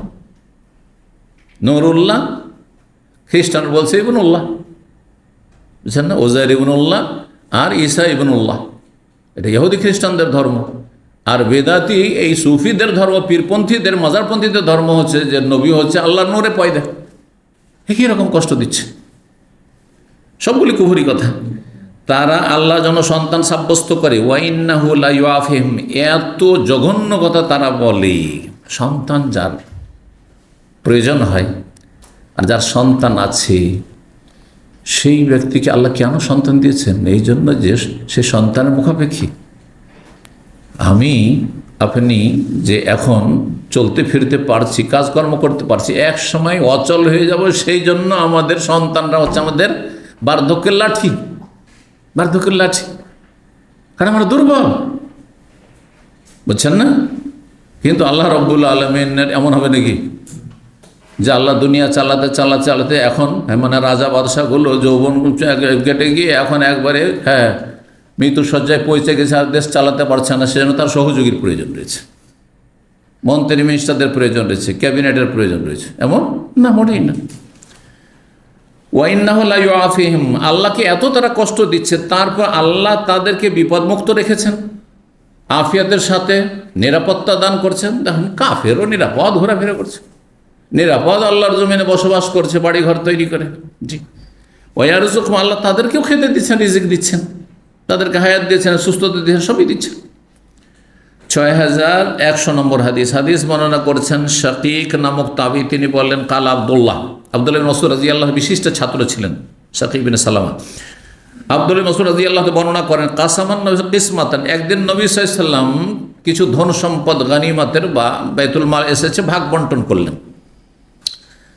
কাবাজে মাখান, যেমনটা তিনি সাধারণত ভাগ বন্টন করে দিতেন যখনই আসতো বাইতুল মাল। ফাকাল রাজুল মিন আনসার, একজন আনসারি লোক বলে উঠল, ওয়াল্লাহি, ওর মনোপুত হয়নি, পছন্দ হয়নি এই ভাগ বন্টন, সে হয়তো একটু কম পেয়েছে।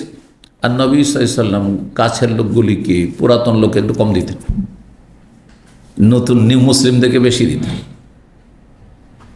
এই মানহাজটা নবী সাল্লাল্লাহু আলাইহি ওয়াসাল্লাম শিক্ষা দেওয়া, যে নতুন ভাইরা যারা আসছে তাদেরকে আগে আমরা খাওয়া দাওয়া দেবো, তারপর বাঁচলে আমার পুরাতন ছাত্ররা খাবো।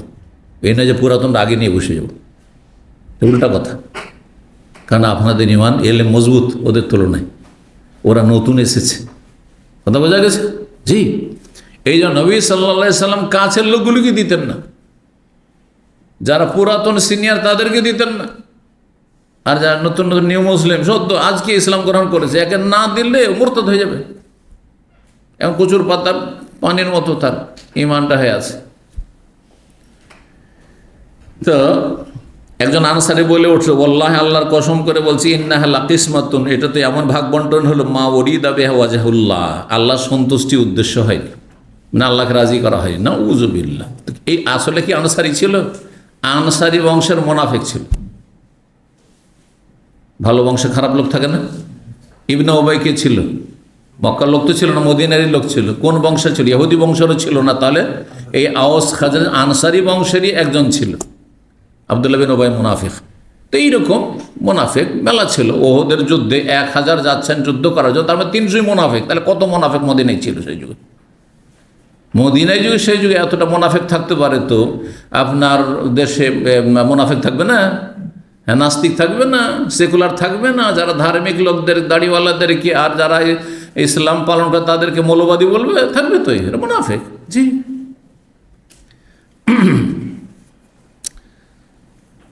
কুলতু, বর্ণনাকারীকে আব্দুল মাসুদ কিন্তু কথাটি শুনেছেন, নবী সাহেব সামনে বলেনি, দূরে একটু বলেছে যে এটা কেমন ভাগ হইল, এটা দিয়ে তো আল্লাহকে সন্তুষ্ট করা হইল না।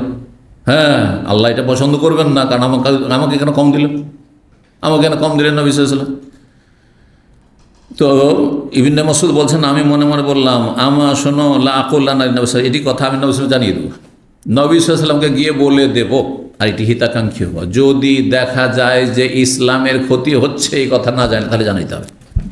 কিন্তু যদি দেখা যায় যে এই কথা জানাইলে ফিতনা হবে, ঝামেলা হবে, তাহলে জানাবেন না। চুগলখড়ির মাঝে আর হিতাকাঙ্ক্ষী হওয়ার মাঝে পার্থক্য হচ্ছে এটি। কথা বুঝতে পারছেন না? কারণ অনেকে গোলমাল করে দেয় যে চুগলখড়ি করা তো হারাম। তো এটা তো ওই যে লোকটি, যে মুনাফিক লোকটি বলল যে এই নবী কেমনটা ভাগ করলেন, এই ভাগ করলেন তো আল্লাহকে সন্তুষ্ট করার উদ্দেশ্য তো নয়। তো কথাটি তো ইবনে মাসউদ গিয়ে নবী সাল্লাল্লাহু জানিয়ে দিলেন, এটা চুগলখড়ির আওতাতে পড়ে না। কিন্তু না, হারাম চুগলখড়ি এটি না, এটি হচ্ছে হিতাকাঙ্ক্ষী ইসলামের। কারণ রাসূলুল্লাহ সম্পর্কে এরূপ বিরূপ মন্তব্য করবে, এই কথা নবী সাল্লাল্লাহু আলাইহি ওয়াসাল্লাম যদি না জানেন, তাহলে শত্রু থেকে সাবধান থাকবে না, যে শত্রু, বোঝা গেছে? কিন্তু যেখানে দেখবেন যে না, এমন বিষয় না, বরং এটা জানাইলে একটা ফিতনা হবে, ঝগড়া বিবাদ হবে, হ্যাঁ, এখানে শত্রুতা বাড়বে, তখন জানাইতে হবে না। আসল হচ্ছে চুগলখড়ি হারাম, যেমন আসল হচ্ছে গীবত হারাম, ঠিক না? কিন্তু কখনো কখনো গীবত জরুরি না, ফরজ গীবত কখনো কখনো।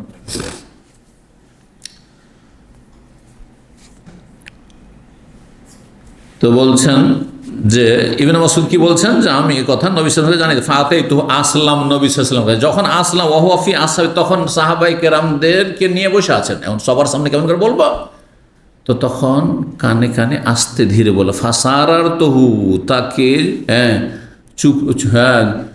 চুপি সারে আমি কথাটি জানিয়ে দিলাম, ইয়া রাসূলুল্লাহ, এইরকম আপনার সম্পর্কে অমুক, ওই আনসারি বংশের অমুক মুনাফিক এই ধরনের কথা বললেন, যে আপনি নাকি ভাগ বন্টন করেছে এটাকে আল্লাহকে সন্তুষ্ট করার জন্য, আল্লাহ নারাজ, আপনি অন্যায় কাজ করেছেন না, নাউযুবিল্লাহ। ফাশাক্কা যালিকা আলান নবী, নবী সাল্লাল্লাহু আলাইহি ওয়াসাল্লামের জন্য এটি গুরুতর হয়ে উঠল। নবী সাল্লাল্লাহু আলাইহি ওয়াসাল্লাম অবাক, যে আমাকে বলছে এরকম কথা, তো কষ্ট তো হবে, মনে কষ্ট হবে। ওয়া তাগাইয়ার ওয়াজহু, সেই সময় নবী সাল্লাল্লাহু আলাইহি ওয়াসাল্লামের মোবারক চেহারা মলিন হয়ে গেল, পরিবর্তন হয়ে গেল। ওয়া গাযিবা, রাগান্বিত হয়ে গেল। স্বাভাবিক মানুষ হিসেবে রাগ হবে, আরে এটা কেমন কথা হইল? হাত্তা ওদের তো ইবনে মাসউদ বলছেন যে আমি এই অবস্থা দেখে মনে মনে ভাবলাম যে হাই, আমি তো ভুল করে দিলাম, না বলতাম তাই ভালো হইতো, বলে দিয়ে তো কামটা খারাপই করলাম মনে হয়। আমি পছন্দ করলাম তখন যে আন্নিল্লাম এখন আখবর, তো যদি আমি নবীকে না বলতাম এটা ভালো হইতো, তাহলে তার মনটা খারাপ হইতো না, এত কষ্ট হইতো না, তিনি এত কষ্ট পেলেন এবং তিনি এত রাগান্বিত হলেন। সুম্মা কালা, তারপরে নবী সাল্লাল্লাহু আলাইহি সাল্লাম কোনো রিয়াকশন দেখালেন না। যেখানে ঝগড়া বিবাদের আশঙ্কা আছে সেখানে বলবেন না। নবী সাল্লাল্লাহু আলাইহি সাল্লাম কোনো ঝগড়া বিবাদ করলেন না। হ্যাঁ, এমন কোনো রকম এমন কিছু হলো না যেখানে অশান্তি হবে মদিনার সমাজে, বরং নিজেকে সান্ত্বনা দিয়ে বললেন কাদ উজিয়া মুসা বি আকসার মিন যালিক, মুসা আমাকে কি কষ্ট দেওয়া হয়েছে, মুসা আলাইহিস সালাম এর চাইতে অনেক বেশি কষ্ট দেওয়া হয়েছে। বনি ইসরাইল ইহুদিরা মুসা আলাইহিস সালামকে আমার চাইতে বেশি কষ্ট দিয়েছে। ফাসাবরা, কিন্তু তিনি সবর করেছেন, ধৈর্য ধরেছেন। আর আগের নবী রসুলগণ আমার জন্য আদর্শ।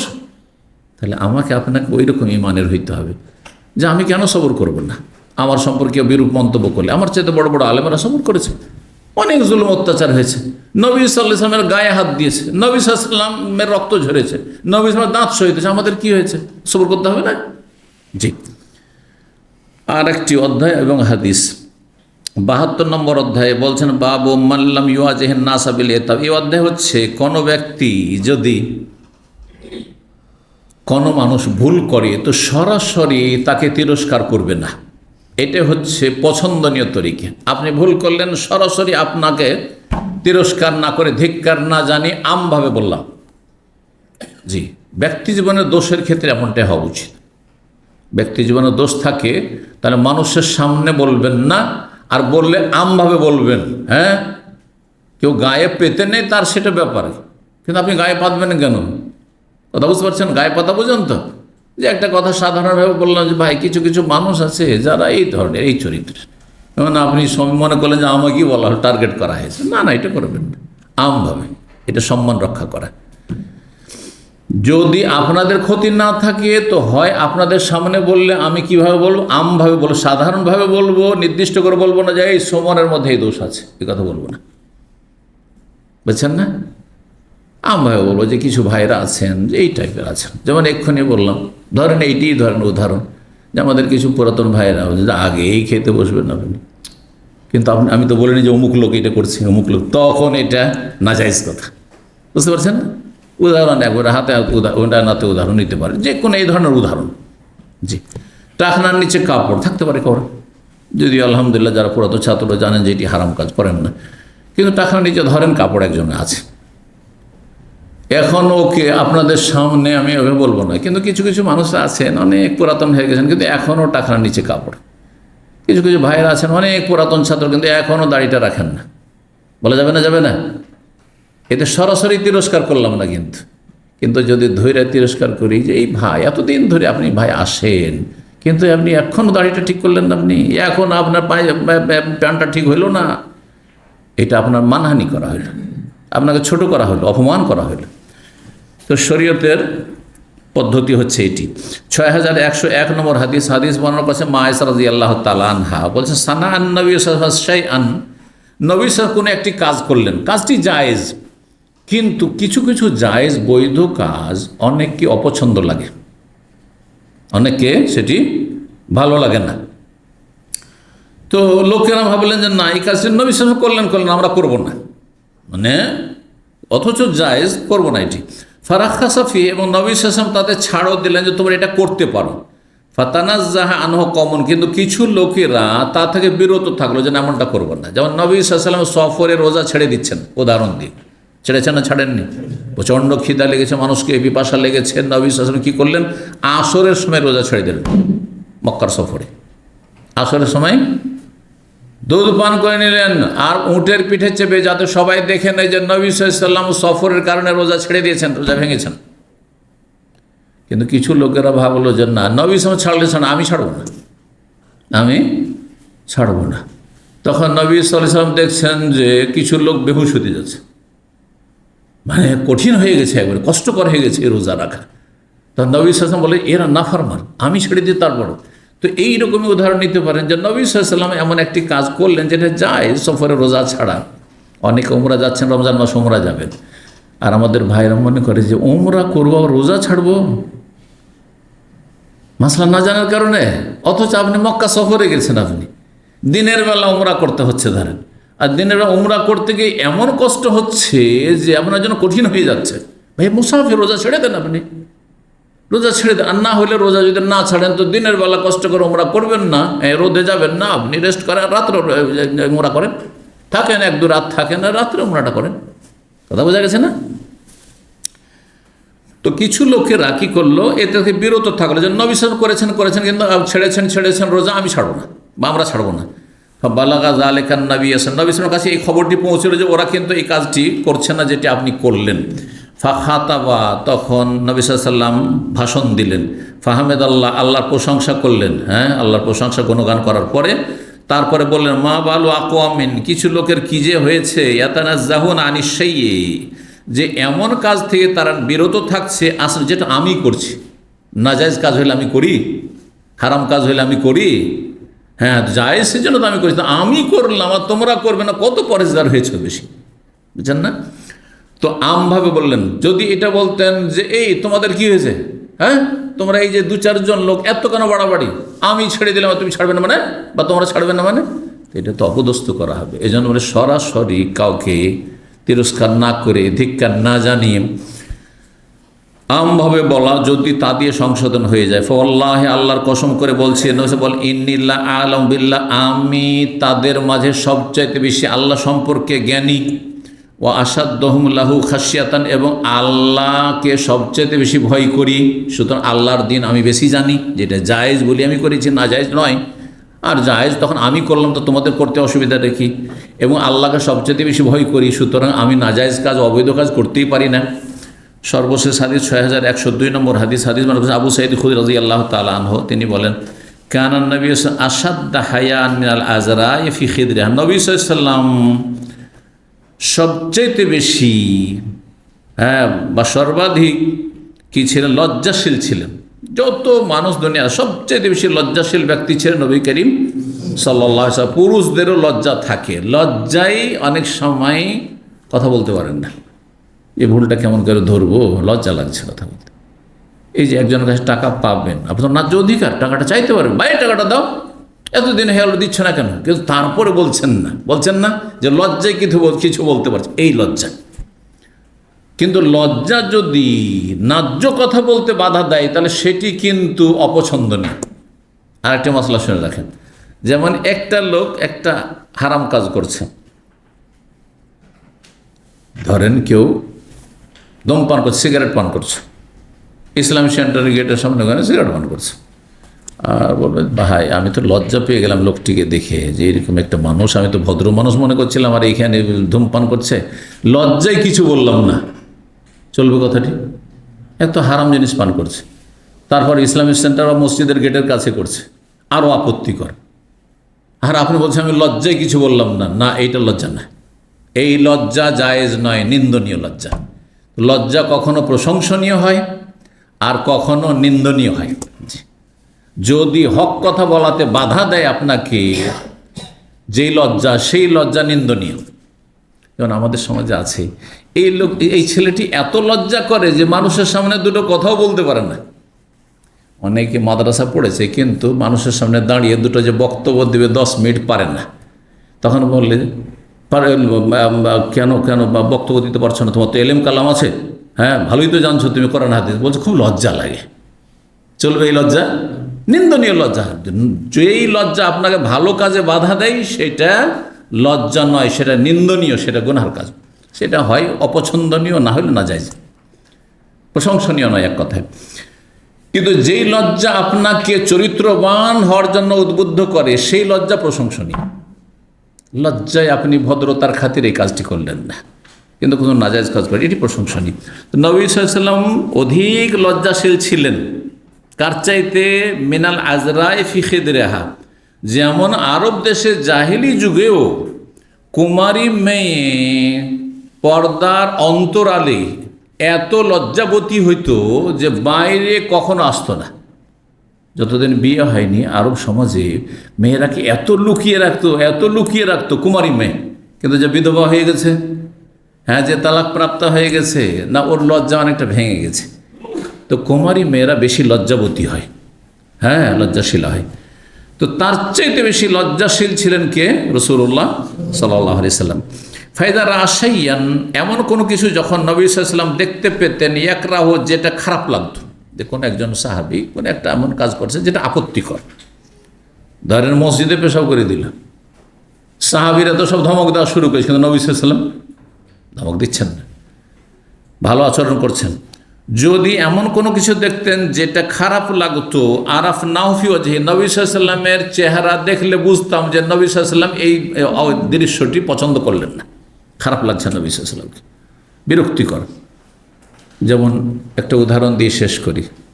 অনেকেই এই যে মোবাইল নিয়ে যেমন মোবাইল নাড়াচাড়া করছেন, এই যে সামনে এইটি দেখেন, ঠিক না?